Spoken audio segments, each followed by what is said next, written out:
All right, so we get going here, and here's the first question. Anybody want to hazard a guess? I think somebody was on the verge of it.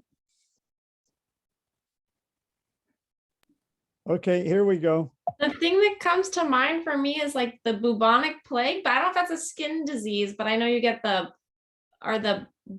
I don't know how to say that word. I don't know if those are skin or it's like Buboes. Buboes. Yeah, I was going to say this. Yeah, it can have skin manifestations, but it's primarily lymph node, right? That's what a bubo is. Which, by the way, I saw on the Navajo reservation when I was there doing my tour of duty. Prairie dogs carried it, not rats. Prairie dogs carried the fleas. And it was simple. We just treated with tetracycline. Can you imagine if they had had tetracycline, the Black Plague would have been prevented? Well, anyway. So that's a fair guess, but here's smallpox. Smallpox. Now, my second question is, what's the derivation of the word vaccine?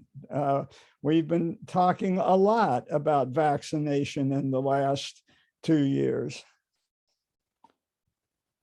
Okay, here we go. Vaccine is what's administered. If the patient responds, that's the immune response. So there's a difference there. And vaccine comes from the word cow, which in Spanish is vaca, right? Latin vaca. And why is it cow? Because of a associated disease in animals called cowpox. And it affects mainly the udders of the cows. So milkmaids got it. And a very astute primary care doctor, Edward Jenner, who lived in a village at the foot of Berkeley Castle, spelled the same way as our Berkeley, noticed that the milkmaids never got smallpox. He started by inoculating intentionally people with cowpox. But I want to talk a little bit about something that came before that. So my interest is in history, and I think I can't resist putting in this little segment for y'all, given where we are in history now.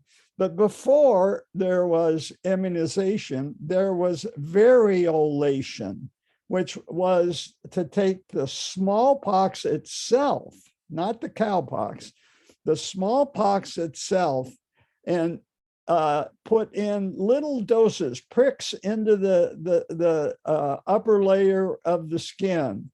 And China started doing it in the 1400s. And it spread across the Silk Road to Ottoman Istanbul in the 1720s.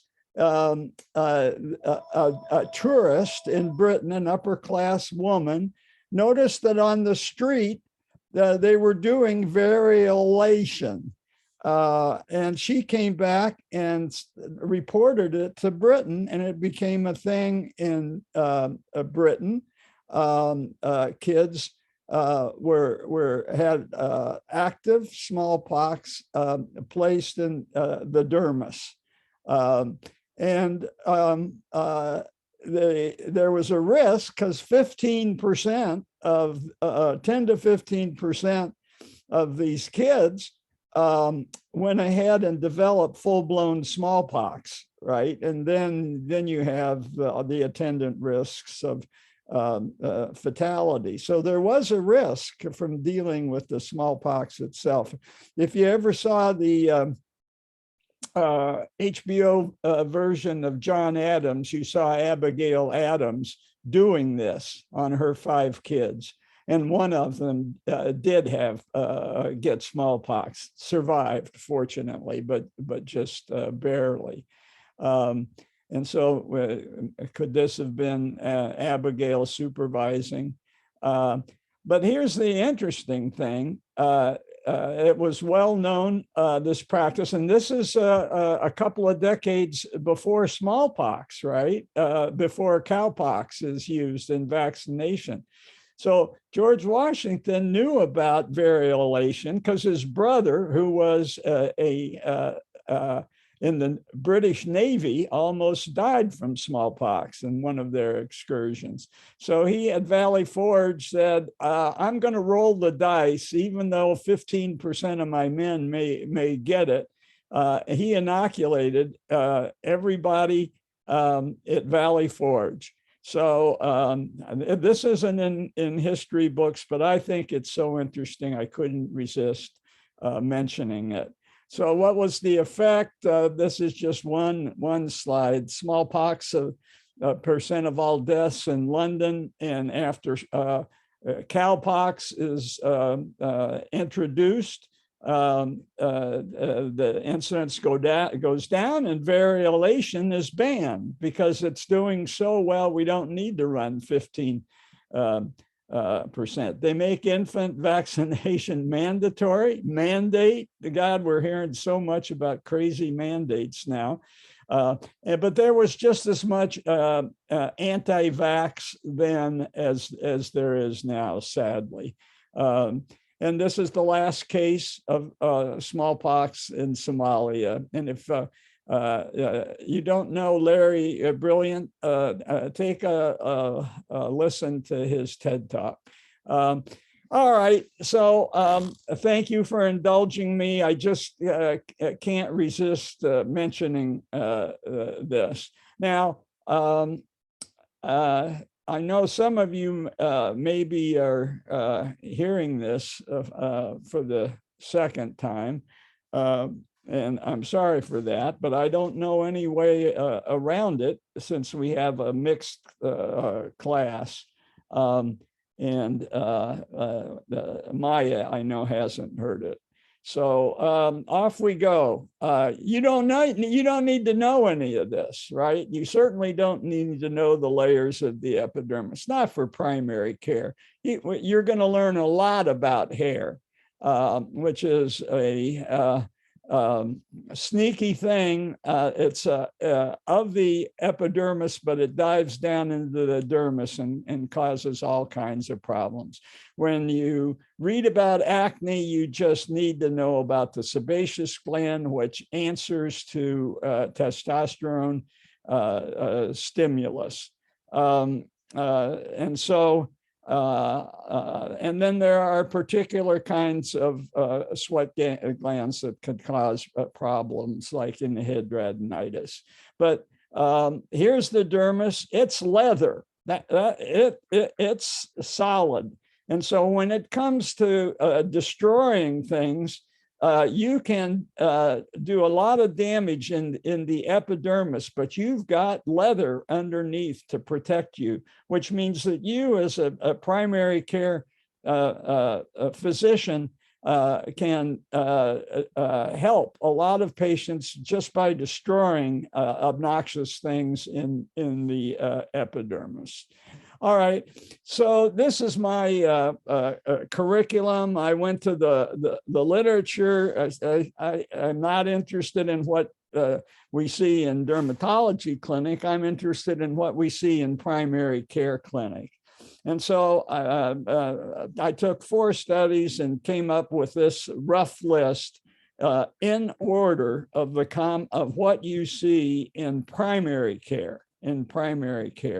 And the common localized rash is number 1, and that's contact and atopic. And that will be my lecture next week, unless you all request something down here. If you all are really comfortable with common rash, I'm willing to skip around and go down to a less prevalent disease. And then come infection, and then hair. Hair really causes a lot of problems. Then we get the keratoses, and I rarely get down to this level of the prevalence of basal cells. I do every couple of years when they give me 3 hours in your Tuesday afternoon session. I last did the Tuesday afternoon session a year ago, so sometime in the next year, I hope to be able to get down further on this list. But this is doable. These are 10 things, and you leave the residency. You don't have to master it. You just have to recognize it and know how to look it up quickly. So off we go. References. If you want to take a deep dive, we're still in the area of primary care. So we're not dealing with the 3-volume dermatology textbooks, which are way over our head and unnecessary. This is a good detailed dermatology book for primary. And if you have to give a lecture, or you have a particular patient you want to take a real deep dive in, go to Habib. It's available on digital form, and it was last updated about a year ago. So it's a pretty good resource. But this is the book that I'm going to organize the rest of today's lecture around. This for point of care. After up to date, up to date is great, right? For your point of care, looking stuff up at your fingertips. But if you need to go just a little bit deeper, and you want to orient yourself into the whole world of dermatology, this is a great book. Not to master exactly, but to be familiar with, and to use it, how to use it as a quick reference to supplement up to date. And it's got pictures, as you will see. Lookingbill organizes the world of dermatology into growths, rashes, and miscellaneous. We're going to spend a giant part of our time on rashes. So I like schematics, and this schematic lays out the whole world of dermatology for primary care. Growths, I think, are pretty much self-explanatory, so I'm not going to spend much time there. We'll certainly get into it. Miscellaneous, ditto. So it's going to be rashes. And Lookingbill helpfully divides the world of rashes into rashes with epidermal involvement, so that paper-thin layer sitting on top of the skin can have 6 major things go wrong with it. And notice each one of those things is associated with a chapter, and I'll demonstrate how to use the chapters in a few minutes. And then without epidermal involvement. So now you're just dealing with problems in that deeper dermis, 4 to 6 millimeters thick, where mischief can also happen primarily, and usually via the circulation systemic problems. And we'll talk about blanchable epidermal involvement, which is early phase of insult, and then non-blanchable when the necrosis has taken place and you've got a real big problem. All right, so off we go. So let's look first at eczematous. And for me, the word that I use to describe eczematous is juicy. It's sitting right on the top, and there's enough of an inflammation to cause collection of fluid. The other reason I like Lookingbill is the cross sections. For me as a primary care doctor who started doing dermatology as a registrar, when I was starting out, my problem was figuring out the depth of the pathology. And maybe that's something you're struggling with too. And Lookingbill is very helpful. This is the depth. It's mostly epidermis with some spillover into the upper dermis. This is another textbook, Fitzgerald, which has graphics too. Same illustration, a little bit more schematic. But these are not vesicles. They're septae here, right? They're septae, and that's the difference. We'll get to vesicles in just a second. Now we go to scaling. And here we are with a typical psoriatic plaque. Obviously, other kinds of scaling is ringworm. We'll talk about that. But here's psoriasis, which is towards the bottom of my list as it occurs in presenting in family practice as prevalence. But in cumulative, over years, your practice will have a lot of patients with psoriasis. So we'll talk about this on a Tuesday afternoon, but this will be common. You won't see it during your residency. Why? Because you don't have that, you won't accumulate that many patients, especially older patients. You'll be delivering a lot of babies. You'll have a lot of peds. Sure, you'll have some older, but the proportion will increase once you're out into the world and accumulating patients. Family practice is hardest in the early years where you are right now because you're getting to know a lot of patients. And if you stay and work in our system, one advantage is you'll keep your 3-year accumulation of patients and not have to start all over. But it's inevitable that some of you will. But just know that a practice really doesn't start to mature for 5 or 10 years. And that's an investment period. The rewards of family practice, where you have relationships with patients over a long period of time, that doesn't come right away. All right, so on to vesicular herpes. The poets have described this as dew on a rose petal.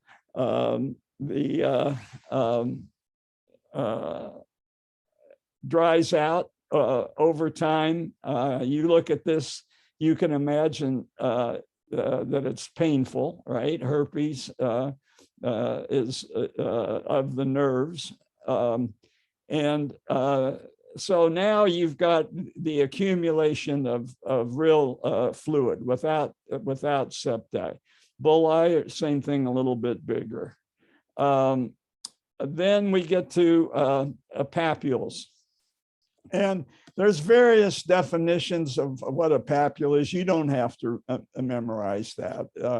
A papule, you get the impression that if you touch this, that it would be solid, and it would be. And it would be different than a vesicle, which obviously you don't want to touch, not with your finger. So you'd glove maybe if you wanted to test the firmness. But if you're pretty sure, and this is linear, so not many vesicular lesions are in line. We'll talk about configuration in just a second. So this is a papule, and we'll talk about the difference between a papule and the skin having papular changes. There's a difference between a papule and papular. So a papule is of the epidermis, and this could be a lot of things. A wart, seborrheic keratosis can look like this, the small ones. Papules can be inflammatory, as in bug bites, and the clustering is an important clue in configuration, because you know, this is where it's located. This is probably flea bites, right? Fleas can jump only so high, and so now I go back to the original table, and let's see what happens if you go to the chapter where the associated lesion is described in more detail. So inflammatory papules, what Lookingbill does is picks the 4 or 5 most common inflammatory papules in primary care. So here they are. And then the uncommon inflammatory papules, which you really don't need to know about unless you run out of ideas, and now you take a deeper dive. But these are all rare, and you don't have to memorize them, but you should know something about these 5. And what Lookingbill does very helpfully is give you a table of the 5 most common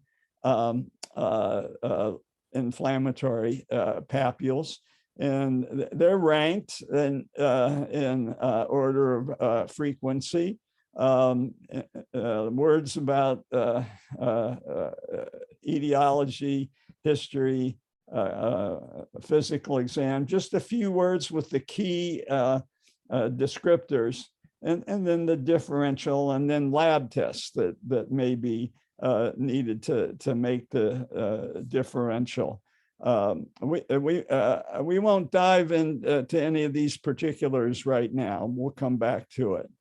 All right, so pustular, self-described. You all have had a lot of experience with pustules. A lot of pustules start as blackheads, so that sebaceous gland that we saw earlier, under the stimulation of testosterone, which is why it shoots up in pregnancy and puberty, I should say, instead, androgens, to be less precise. What happens is the sebaceous glands create so much sebum, and it clogs the hair follicle, it oxidizes, and turns black, and becomes obstructive. And we've learned a principle in medicine is stasis is a bad deal. You don't want stasis. Well, a blackhead causes stasis. The hair below keeps growing. The sebaceous glands keep producing sebum. And so you can get papules, papular acne. And papular acne over time, with enough back pressure, can break out into the dermis itself. There are lipids in here, triglycerides, and that gives you the inflammatory reaction. So here's the hair follicle. Although it's of the epidermis, it's causing a lot of mischief down into the dermis. And if that thing keeps growing, you've got the common epidermal inclusion cyst that you'll get practice in minor surgery clinic removing. And then in the cross section, this just shows how a rogue comedone, blackhead, can create a surgical problem. All right, and finally, the hypopigmented. I would just add hyperpigmented too. This is the one lesion that if you close your eyes and you rub across that, you won't feel anything because it's just the change in the pigmentation. And vitiligo is the most striking manifestation of hypopigmentation. And you'll certainly see some of these in your practice.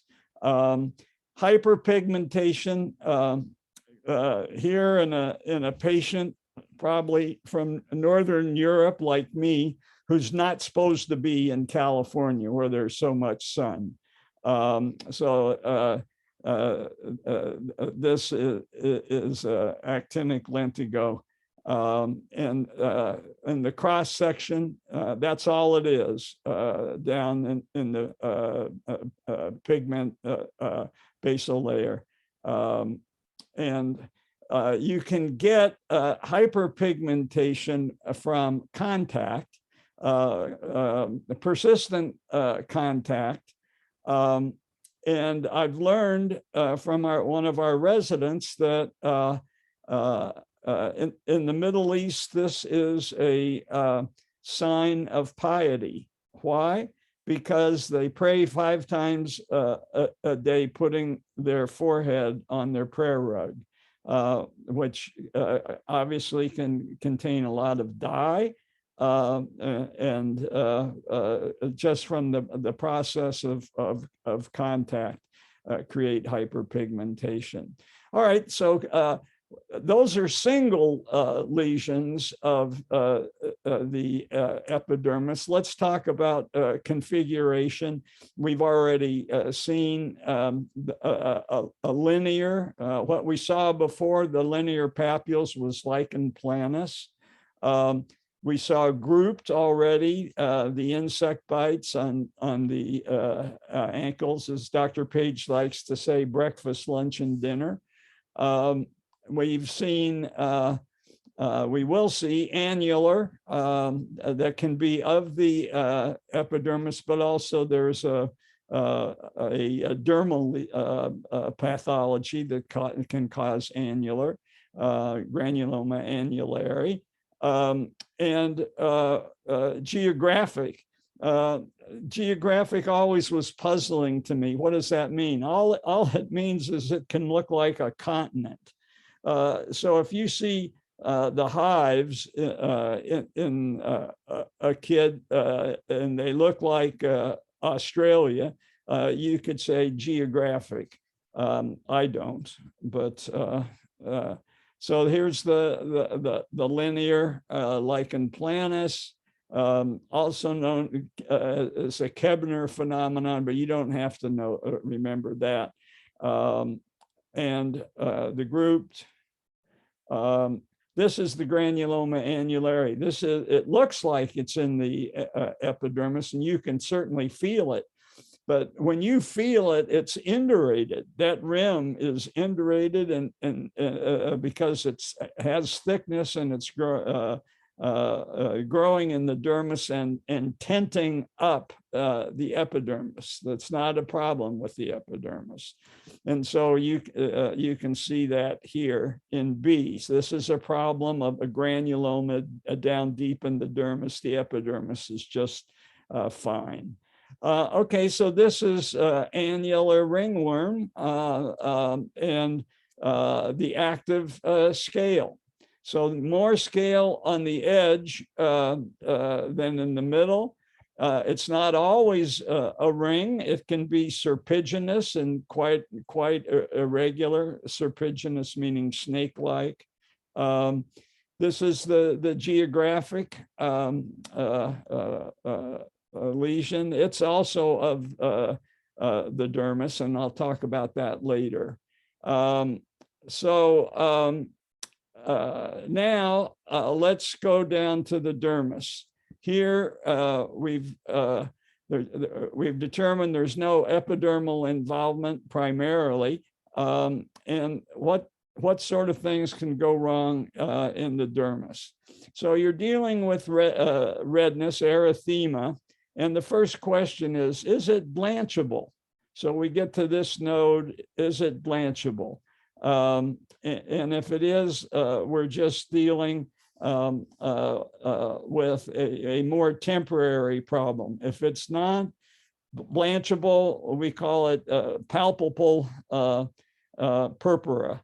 And this patient's going to take longer than the other patients because this patient's probably got some sort of systemic thing going on. All right, so we've got the generalized generalized erythema versus localized.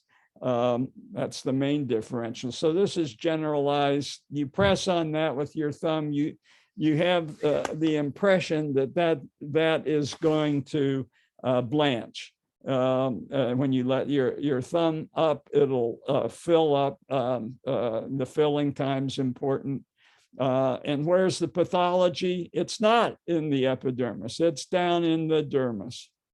And it's the blood vessels that have been insulted by something going on systemically that gets to all the blood vessels and causes enough of them to dilate that you get the erythema. And so that's the first stage of insult, the dilatation. I'll just run through the other stages. There can be, in addition to the dilatation, there can be leakage. All right, so then now you have swelling of the skin, and that's the papular phase, which can be so impressive if there's enough leakage and edema that it pushes up on the epidermis over it. And then just roughly generalizing, the next stage is there's so much damage that you get necrosis, and now it's no longer blanchable. So those are the stages. Just like can be a papule and a papular, there can be a macule and a maculo. So a macule is just of the epidermis, but a maculo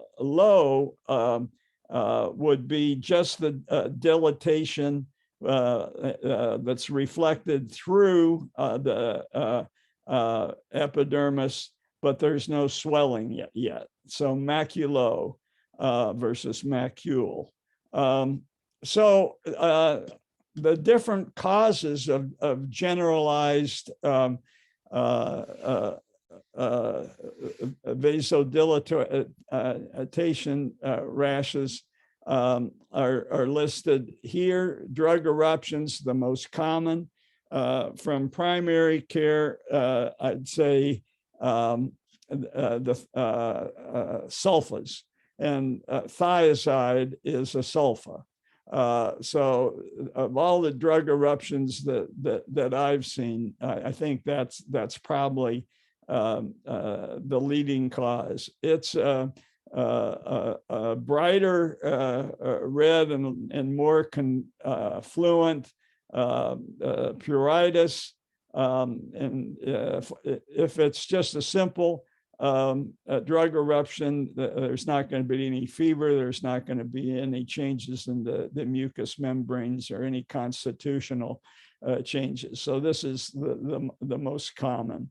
Behind it now, with all the immunizations that we have, is viral exanthem. I think when I was your age, the viruses, rashes were more prevalent than drug eruptions. But through the magic of immunizations that I'm all my anti-vaxxers, I'm trying, I start with how my practice has changed. When I was your age, the worst thing in the world in a drop-in clinic or the ER was how an FUO and a little kid. And boy, oh boy, did we see that a lot on the Navajo reservation. It was stressful. It took so much time. And because of the possibility of septicemia, your workup was quite long and invasive and awful. So any anti-vaxxer I'm glad to sit down with. I noticed this recent kerfluffle with Joe Rogan. It's interesting that the two musicians that are protesting him both had polio when they were young. So there's another testimonial to immunizations. And I remember getting my polio shot when I was in my early teens. And what a relief that was for my mother. We had families we knew where people had died of polio. And mothers went absolutely nuts in the summer, worrying about their kids being exposed to polio at the old swimming hole or whatever. So that's the second thing I'll mention to the anti-vaxxers. All right, and then the less common things are the toxic erythemas. They're specifically from toxins. And they have a physical exam that's more distinct, but they're pretty rare. But you got to know to recognize them when you can't classify your generalized rash into one of these two. You got to at least know to recognize and go and look it up. Now, what was it about those toxic erythemas? What could they do? Why is this patient seem so sick? And way down the list is lupus. All right, so maculo, there's no papulo here. But the difference now between papulo, when it does occur, is you have so much leakage that the epidermis tense up, and that's a papulo lesion. This is a papular lesion. That's of the epidermis, and the difference is the border.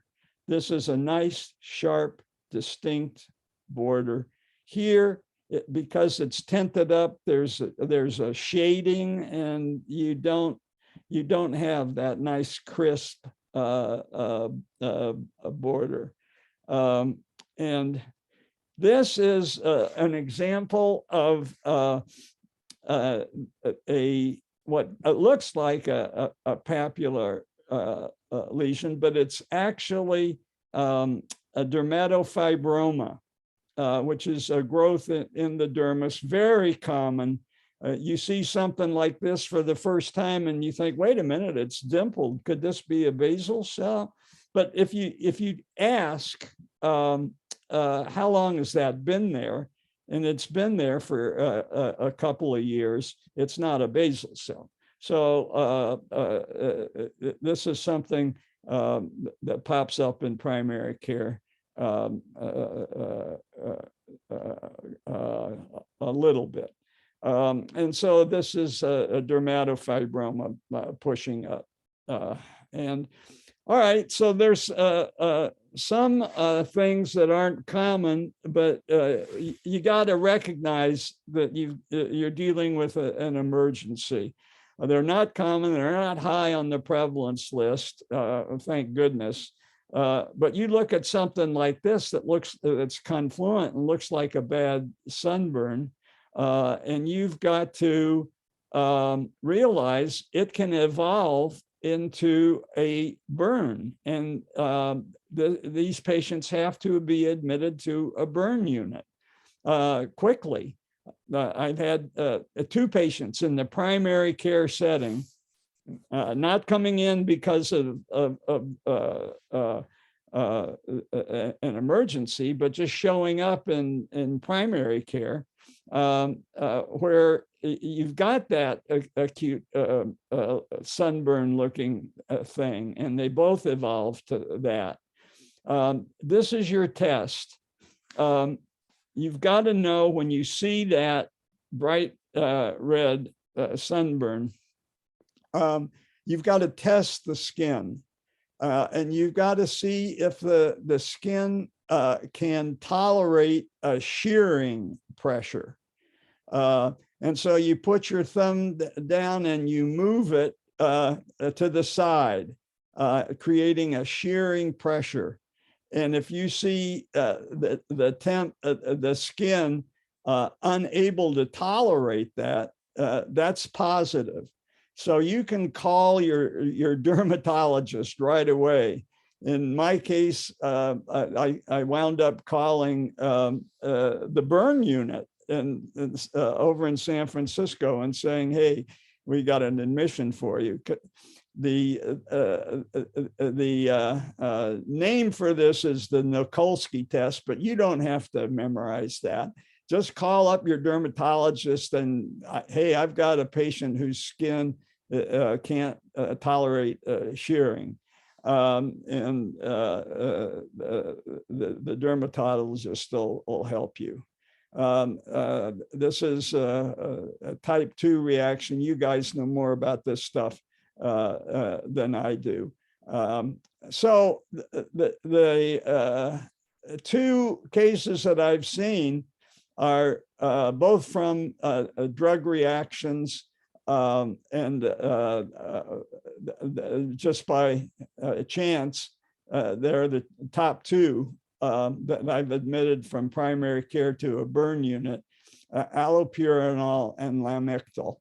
And you just have to be a little bit familiar with this list or know where to find it. Less common, but some commonly used antibiotics here. What interests me is there's so many of these that are anti-seizure medicines. And I don't know what that means, but I think in your clinical lifetime, they'll come up with some explanation why anti-seizure medicines can do this disproportionately. Phenobarb, dilantin, Tegretol, lamictal. And then there are other kinds of drug reactions that aren't typical. You can get acne from lithium. You can get pustular responses from some antibiotics, erythema multiforme, Stevens-Johnson, which is on the same spectrum, but doesn't go all the way to toxic epidermal necrolysis, which was the patient with the positive shearing test, toxic epidermal necrolysis. And we'll talk about vasculitis in just a second. Even psoriasis, we've added to this list. Beta blockers can have a psoriaform reaction. And obviously ACE inhibitors, you know about angioedema and affecting maybe the other airway. So this is a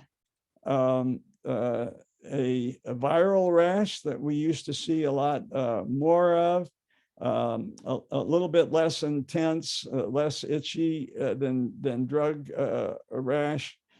And so let's look a little bit at other forms of erythema. This is the urticaria, and that comes from a brief swelling. flash swelling, evanescent dilatation of the blood vessels. Why, I don't know. But an allergic reaction to something, we hardly ever find out the cause of hives. Especially in kids, probably introduction to new types of food has something to do with it. So, but the key thing is you ask mother, wow, you have these geographic lesions. You don't say that, but you have these. How long will this one be there? And she'll say, she should say something like, well, they pop up, but a single one doesn't stay for more than 2 or 3 days. It goes away. And so that's the hallmark of urticaria, which can be reassuring in that it usually doesn't progress to something worse. Erythema Multiforme, I just throw that in. It's not very common, but target lesions, we're all taught in medical school. Leading cause of that is herpes labialis, herpes anywhere. And second on the list is Mycoplasma. I think they've got a new word for Mycoplasma now. But I had a nurse with this that responded very nicely to erythromycin before we had azithromax.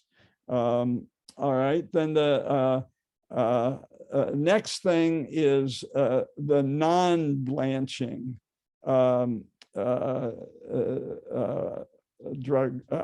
non-blanching rash. So you can't make it blanch with no matter how much pressure you put on. And this is Lookingbill helpfully giving us the differential. Simplest is low platelets. Then there's something very benign, actinic purpura. I'll show you that. DIC, you know more about that than I do.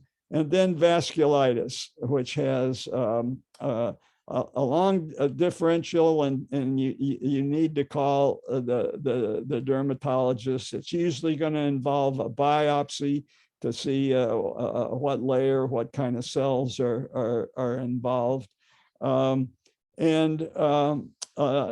is the one that the petechiae, it's just right here, transmitting through the epidermis.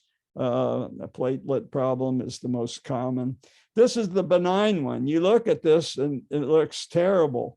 It's almost always on the dorsum of the forearms and hands.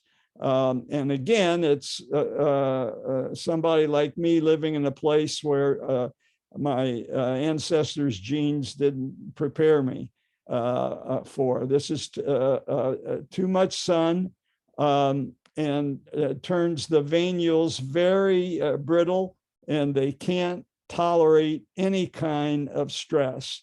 So you get bleeding into the skin, but it looks worse than it is. And this is your reassuring cross section. You've just got very friable venules, and so when you garden, be careful. Don't scrape. And reassurance. No more workup needed. The DIC, and this shows you the depth of what you're dealing with. It's a severe problem.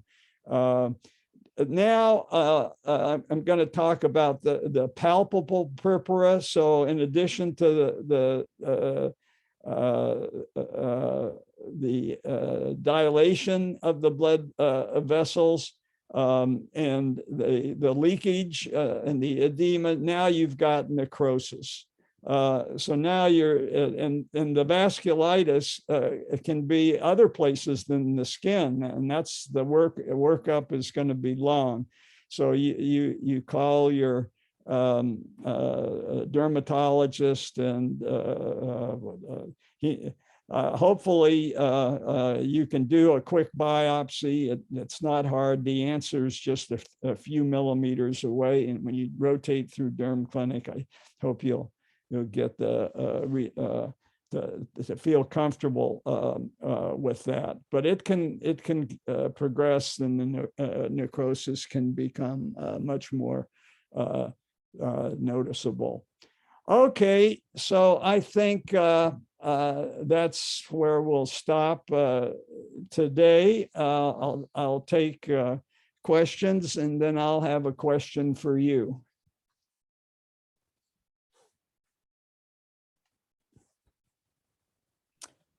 Where does Kawasaki's, like that rash, sit in the Vasculitis. Yeah. So you can categorize that as a vasculitis, and it can be quite traumatic in kids, and that's a long that's usually an admission, right? A full workup. I am still confused by the term maculopapular rash, and I know that dermatologists don't like that term very much, but here I've heard you describe it in a way I hadn't heard described. Like the maculo is like this like erythema, and the papulo is like when the erythema also then leads to like this bulging, I guess. Is that what that means? Maybe I don't even know what that term means. No, you just reviewed it and summarized it perfectly. Okay. Maculopapulo. It's problem in the dermis, whereas macules and papules occur in the epidermis. Oh, so it's not macular and papular. It's maculo. I see. It's Maculopapulo. Yeah. Yeah. It's dermal. Okay. Thank you. Yeah. So my question for you is, how many of you will be back next week? I'll be there. Okay. vacation. You're on vacation. Yes, I miss next week. I'm on vacation, but I would like to watch the video of whatever you go over next week. Yeah. Oh, that reminds me, I should stop